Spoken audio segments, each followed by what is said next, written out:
One day world cup 2019 की champion England का world cup 2023 में ऐसा हाल हो जाएगा, किसी ने नहीं सोचा होगा। जो टीम वर्ल्ड कप 2023 को जीतने की सबसे प्रबल दावेदारों में से एक मानी जा रही थी, उसके वर्ल्ड कप 2023 में ऐल लग गई है।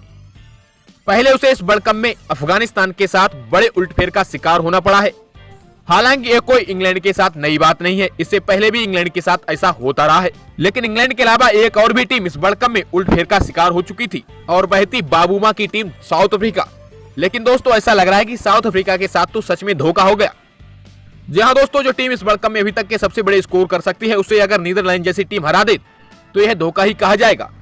चलिए दोस्तों, बात असली मुद्दे की कर लेते हैं। दोस्तों, मुंबई के वानखेड़े स्टेडियम में इंग्लैंड को अपने वनडे इतिहास की सबसे बड़ी हार नसीब हुई है। विश्व चैंपियन टीम को साउथ अफ्रीका ने 229 रन से पीट दिया है।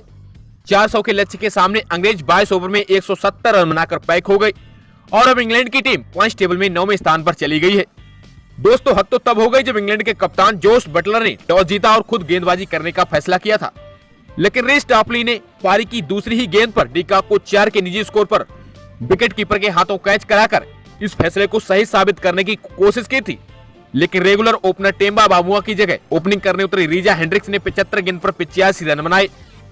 फर्स्ट डाउन बल्लेबाजी का जिम्मा संभाल रहे राशिवान डरडसन ने 60 रन की पारी खेली। दोनों ने मिलकर दूसरे विकेट के लिए 116 गेंदों पर 121 रन जोड़ दिए। आखिरकार आदिल रशीद के 20वें ओवर की चौथी टास्ट अप गेंद पर राशि मिड विकेट में पकड़े गई। रीस टापली के 35वें ओवर की अंतिम गेंद पर बाबूमा की जगह कप्तानी कर रही मार्करम भी 42 रन बनाकर मिड विकेट में कैच आउट हो गई।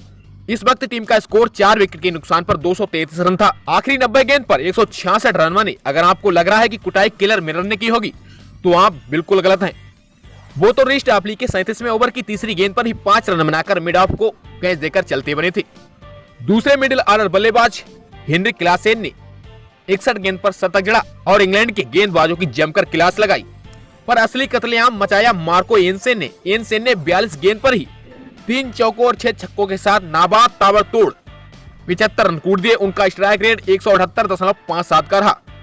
हेनरिक क्लासेन ने 67 गेंद पर 12 चौकों और 4 छक्कों के साथ 109 रन की पारी खेली। दोनों के बीच छठे विकेट के लिए 76 गेंद पर 151 रनों की साझेदारी हुई। साउथ अफ्रीका ने निर्धारित 50 ओवर में 7 विकेट के नुकसान पर 399 रन बनाए। रीस टापली को 8.5 ओवर में 88 रन पड़े, लेकिन उनके हाथ 3 सफलता जरूर लगी। गस एंटिकिंसन और आदिल को 2-2 सफलता मिली। लक्ष्य बड़ा था और इंग्लैंड को भी अपने बल्लेबाजों से छक्कों की बौछार की आस थी।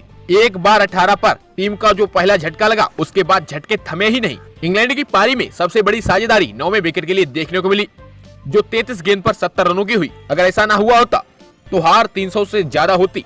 सबसे पहले लुंगी एनगिडी ने तीसरे ओवर की तीसरी लेंथ डिलीवरी पर जानी बेरिस्टो को 10 के निजी स्कोर पर डीप बैकवर्ड स्क्वायर लेग में कैच आउट करा दिया। मार्को एनसेन के चौथे ओवर की लेग स्टंप पर डाली गई अंतिम लेंथ डिलीवरी पर जो रूट 2 रन बनाकर लेग स्लब में कैच थमा बैठे। मार्को एनसेन के छठे ओवर की पहली गेंद डाउन द लेग थी, लेकिन डेविड मलान बल्ला अड़ा बैठे और 6 रन बनाकर पवेलियन लौट गई। स्कोर अब इंग्लैंड का 3 विकेट के नुकसान पर 24 रन हो गया। अब बारी थी वर्ल्ड कप का पहला मैच खेल रहे बेन स्टोक्स की और कप्तान जोस बटलर की। स्टोक्स रबाडा के 9वें ओवर की पहली फुल लेंथ गेंद पर 5 रन बनाकर कॉट एंड बोल्ड हुए, जबकि बटलर 15 रन बनाकर जेराल्ड कोटजी के 12वें ओवर की पहली शॉट ऑफ लेंथ पर विकेट कीपर को कैच दे बैठे। जेराल्ड कोटजी के इसी ओवर की तीसरी लेंथ बॉल पर हैरी ब्रूक भी 17 रन बनाकर एलबीडब्ल्यू आउट हो गई। वह तो भलाओ गस एंटिकिंसन और मार्क वुड का, जिन्होंने अंत में कुछ बड़े बड़े शॉट दिखाई और इंग्लैंड की थोड़ी सी इज्जत बचा ली।